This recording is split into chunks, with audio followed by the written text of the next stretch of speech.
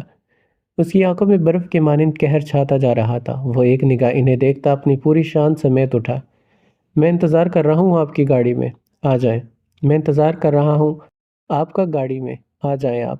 پشت پر ہاتھ باندھے کہتا وہ ان کے لیے رکا نہیں تھا، بلکہ لمبے لمبے ڈاک بھرتے باہر کو نکل گیا۔ اور آج ایک ہی دن میں یہ دوسری شکست تھی جو انہیں بظاہر آصال آغا شاہ کی جانب سے ملی تھی، مگر اس کے پیچھے چھپی وجہ محمل قریشی تھی۔ لڑکی نفرت سے مٹھیاں بھیجے وہ محمل کو سوچتے زیر لب سلگتے ہوئے لہجے میں بڑبڑا اٹھے تھے۔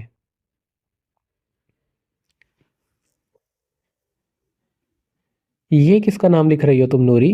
چھوڑو میرا ہاتھ۔ مہندی کا چھوٹا سا پھول جس کے ساتھ ہی جگمگاتے بدر عالم کے نام کو بے دھیانی میں دیکھے، جیسے روپ کے پتھرائے وجود میں سانسیں پھونک دی گئی تھی۔ سیاہ کے حد درجہ پھیلائے وہ گہری سانس بھرتے نوری کو دیکھنے لگی۔ نوری نے معصومیت سے دلہن کے عروسی لباس میں دبکتی اس نازک سی گڑیا کو بے بسی سے دیکھا، جس نے 3 بار کی اس کی محنت کو پانی سے دھو ڈالا تھا۔ دونوں ہاتھ کی پشت اور دانے ہاتھ کی سیدھی ہتھیلی پر مٹے مٹے مہندی کے نشانات پڑ چکے تھے۔ وہ نوری کی کوشش کو آدھے میں روکتی فوراً سے ہاتھ دھواتی، جیسے اپنی قسمت میں زبردستی آنے والے شخص کو دھونا چاہا ہو۔ مجبوراً نوری نے منت سماجت کر کے اسے کپڑے پہنائے، کیونکہ آصال آغا شاہ کا دیا گیا وقت پورا ہو چکا تھا، اور اگر آصال آغا شاہ آ جاتا تو یقیناً نوری کے جان کے لالے پڑ جاتے۔ اور اب وہ اس کی منتیں کر کے بائیں ہاتھ کی ہتھیلی پر چھوٹا سا پھول بنا رہی تھی کہ روپ نے اسے بری طرح سے ٹوکا۔ وہ بی بی جی، آپ کا نکاح چھوٹے شاہ سائیں سے ہو رہا ہے، اور انہوں نے خاص تائید کی ہے، ان کا نام آپ کی ہتھیلی۔ نور کی چلتی زبان کو بریک روپ کی قہر برساتی نگاہوں سے لگا تھا۔ روپ بدر عالم شاہ کو سوچتے ہی غصے سے لب بھینچتے مٹھی زور سے بھینچ گئی تھی، مگر مہندی کے رنگ سے رنگا بدر عالم شاہ کا نام اس کے ہاتھ پر گہری چھاپ چھوڑ چکا تھا۔ وہ ایک دم سے اٹھی تو آنکھوں کے آگے اندھیرا چھایا، سر جھٹکتے وہ خود کو سنبھالتے اب بھاگ کر کمرے کی دہلیز عبور کر گئی تھی۔ سرخ و سفید پاؤں میں بندی پاسیب کی چھن چھن کی آواز موت کسی خاموشی میں کسی ساز کی طرح گونج رہی تھی۔ سرخ عروسی جوڑے میں وہ پاگلوں کی طرح بھاگتی سیڑھی کی جانب بڑھی، جب پیچھے سے آتی نوری نے اسے روکا تھا۔ چھوٹی بی بی سائیں رک جائیں، آپ اوپر نہیں جا سکتی نکاح سے پہلے۔ نوری نے خوفزدہ نگاہوں سے اس پریوش کو دیکھا، جس کا سفید چہرہ آنسوؤں سے تر تھا، سیاہ آنکھوں سے ڈھلکتے آنسو غضب ڈھا رہے تھے۔ پیچھے ہٹ جاؤ نوری، مجھے بات کرنی ہے بدر عالم سے۔ اس کی باریک آواز پھٹ پڑی تھی، بھیگی آواز دیر تک رونے کی چغلی کھا رہی تھی۔ نوری کے کچھ کہنے سے پہلے وہ بھاگ کر اوپر کی جانب گئی۔ ٹھا کی زوردار آواز کے ساتھ دروازہ کھلا اور عین اس کے سامنے سنگار میز کے سامنے سفید کرتا شلوار میں کندھے پر سیاہ شال لپیٹے وہ اچانک دروازہ کھلنے پر ماتھے کے بل سمیٹ کر مڑا تھا۔ سامنے کھڑی روپ دلاور شاہ کو دیکھ کر ایک پل کو آنکھیں جھکی، اور اگلے ہی لمحے جاگیردارانہ ملکیت کے احساس نے اسے مجبور کیا تھا کہ وہ اسے پورے طریقے سے دیکھیں۔ اور یہ پہلی بار تھا جب وہ چاہ ہونے کے بعد اس لڑکی کو استحقاق سے دیکھ رہا تھا۔ نازک سا کملایا وجود کس قدر غضب ڈھا رہا تھا اس رنگ میں۔ عالم، روپ شاہ کی بھاری بھیگی آواز پر اس نے پہلی بار جی نہیں کہا تھا، بلکہ ہنوز کھڑا اس کے سرخ لبوں کو دیکھتا رہا جو رونے کی شدت سے کپ کپا رہے تھے۔ ناک میں موجود وہ نتھی کس قدر جچ رہی تھی اس کے مکھڑے پر۔ مجھے آپ کی مدد چاہیے عالم، آپ انکار کر دے لالا اور آغا جان کو، میں مر کر بھی تم سے نکاح نہیں کر سکتی۔ وہ مسلسل سر کو نفی میں ہلاتی کافی مان سے بولی تھی۔ ایک اسی شخص پر تو مان تھا جو بنا کہے اس کے ہر بات پر سر جھکا کر مان جایا کرتا تھا۔ کیوں نہیں کرنا چاہتی آپ یہ نکاح؟ پہلی بار اس کے لہجے میں سوال تھا یا شاید شدید کرب جو لفظوں کی صورت اختیار کر گیا تھا۔ گہری سبز آنکھیں انسیاہ بھیگے نین کٹوروں میں الجھ گئی تھی جو اسی کو بے یقینی سے دیکھ رہی تھی۔ کیونکہ میں تم سے بڑی ہوں، میں نے تمہیں ہمیشہ اپنا بھائی سمجھا ہے، اور میں ایک طلاق یافتہ لڑکی ہوں جس کی عدت بھی پوری نہیں ہوئی۔ روپ دلاور شاہ نے گہری سانس بھرتے اس کے دل کو سکون سے زخمی کیا تھا، جس کے انابل لب ہلکا سا مسکرائے تھے۔ سفید رنگت میں بے ساختگی سرخی گلی تھی۔ سبز آنکھوں میں تکلیف کا عنصر گہرا ہوا تھا۔ اتنی بھی بڑی بات نہیں ہے، بس بھائی سمجھنا چھوڑ دیں آپ، کیونکہ میں نے آپ کو کبھی بھی اس نظر سے نہیں دیکھا روپ دلاور شاہ، اور طلاق یافتہ کی تو بات ہی مت کریں آپ۔ اگر مجھے آپ کو اس شخص سے رہائی دلانے کے لیے آپ کو بیوہ بھی بنانا پڑا تو میں وہ بھی کرتا۔ پشت پر ہاتھ باندھے وہ کندھے اچکاتے صاف گوئی سے بولا، گویا اس کی جان لینے کا در پر تھا۔ روپ دلاور شاہ کا چہرہ ایک پل کو تاریک پڑا۔ آپ جائیں روپ، آقا کو اپنا نکاح سے پہلے ہمارے کمرے میں آنا ہرگز پسند نہیں آئے گا۔ بدر نے اسے نرمی سے تھاما تھا جب وہ ہاتھ جھٹک کر پیچھے ہوئی اور نفرت بھری نگاہوں سے اس خوبرو 24 سالہ شخص کو دیکھا جسے وہ بچپن سے بہن بن کر سنبھالتی آئی تھی، جس نے ہوش سنبھالتے ہی اس پر اپنے جذبات عیاں کرنے شروع کر دیے تھے، جس کی محبت کی پرچھائیوں سے لاپرواہ بنتی وہ جوانی کی دہلیز عبور کر جاتی تھی۔ جھوٹ کہہ رہے ہیں آپ؟ اس کے ہونٹ بے یقینی سے پھڑ پھڑائے تھے۔ بدر نے لب کچلتے اس حسن کی مورت کو دیکھا۔ اسے چھونے کا کوئی حق نہیں تھا اس کے پاس، اور یہی بات اس کو روک رہی تھی۔ الحمدللہ یہ جھوٹ نہیں ہے روپ شاہ، میں پورے دل سے آپ کو اپنے نکاح میں لے رہا ہوں، اور آپ بھی اب ضد چھوڑ کر اپنے فیصلے کو دل سے تسلیم کریں۔ بدر نے دو ٹوک لہجے میں کہتے گویا اس کی آخری امید بھی توڑ ڈالی تھی۔ وہ پتھرائی نگاہوں سے اس کو دیکھتی رہ گئی، جس کی آنکھوں میں آج نہ تو ادب تھا نہ ہی لحاظ، بلکہ استحقاق تھا۔ ملکیت بھری وہ نگاہیں روپ دلاور شاہ کے وجود کو جھنجھوڑ کر رکھ گئی تھی، نوری سے گھسیٹ کر بدر کے کمرے سے لے جا رہی تھی، مگر وہ اب تک اس کے کہے الفاظ کو سوچ رہی تھی۔ تو کیا آج پھر سے ایک بار پھر وہ اپنے بڑوں کے فیصلے کے آگے سر جھکا کر ایک ناپسندیدہ فیصلے کو تا عمر کے لیے قبول کر لے گی؟